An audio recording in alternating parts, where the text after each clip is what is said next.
Dans les années 1920, au 5, rue des Anges, dans le 14e arrondissement de Paris, se trouvait un immeuble de bonne facture, habité par des familles de la petite bourgeoisie. Parmi elles, les Berthelot, une famille apparemment sans histoire.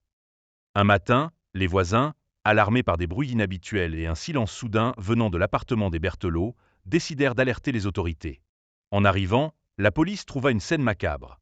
Les corps de monsieur et madame Berthelot, ainsi que ceux de leurs 2 enfants, étaient disposés de manière étrange dans leur salon.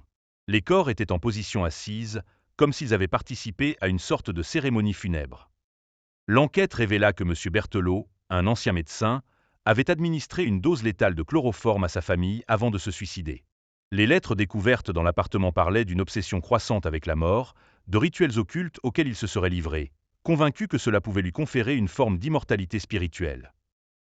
Ce qui choqua le plus les enquêteurs et les habitants fut la minutie avec laquelle il avait préparé cette scène. Chaque détail semblait soigneusement orchestré pour créer une atmosphère de mystère et de terreur. Les rideaux étaient tirés, des bougies à moitié consumées éclairaient encore faiblement la pièce, et une odeur de cire mêlée à celle du chloroforme imprégnait l'air.